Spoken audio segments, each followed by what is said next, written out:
Bonjour à tous, c'est Christophe Bichon. Comme promis il y a quelques jours, je commence aujourd'hui par un premier message de communication avec les arbres.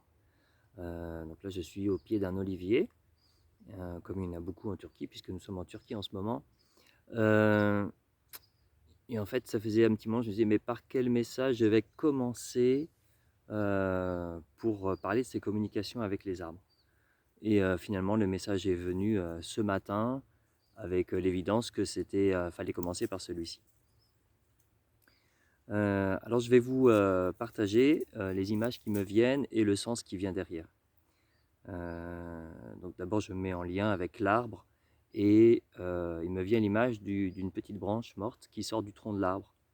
Vous savez, c'est même toute petite tige euh, donc qui est morte, qui euh, a vécu, a eu sa fonction, mais maintenant euh, fait partie de l'arbre, fait partie du tronc de l'arbre, mais n'a plus de fonction vivante.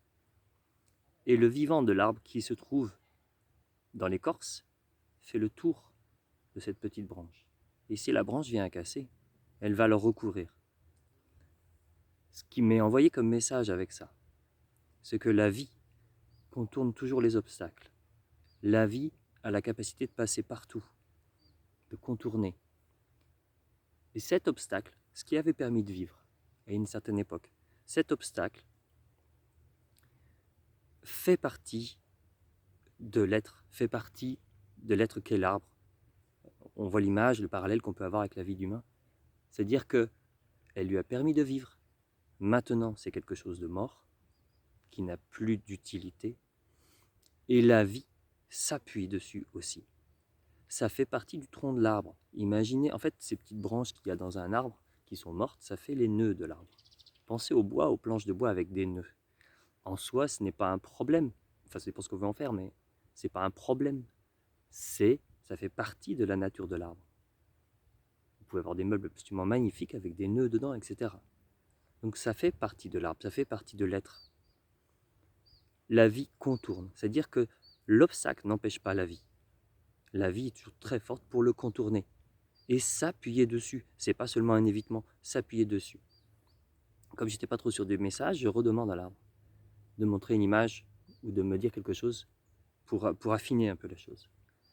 Et il me montre deux choses. D'abord, comme si la vie était en accéléré. Vous voyez des feuilles d'arbres qui tombent par terre, qui se décomposent, qui redeviennent lors de la décomposition de la terre, etc. Une espèce de cycle de vie. Hein, ce cycle de vie en me disant la vie ne meurt jamais. Alors oui, c'est un peu évident quand on dit comme ça, oui, la vie ne meurt jamais. C'est-à-dire que tout est transformation, tout se transforme en permanence. Et si on porte un regard plus éloigné sur le processus, on voit un mouvement. On voit un mouvement, pas forcément circulaire, mais un mouvement peut-être très complexe, mais avec des vagues, avec sinueux. Et justement, la deuxième image qui m'est donnée, c'est celle de... je suis juste à côté de la mer, là. C'est des vagues sur les rochers. C'est de l'eau sur les rochers. Le rocher peut être vu comme un obstacle, mais il fait partie de la mer. La mer en fait partie. La vague contourne, la vague tourne autour, elle joue. Il y a vraiment une idée de jeu autour de ça. La vie joue avec les obstacles. La vie joue avec les expériences. Finalement, chaque petite branche dans un arbre, chaque rocher, est une expérience de la vie. Et je trouve que le parallèle est très intéressant à faire avec la vie humaine. Quel regard on porte.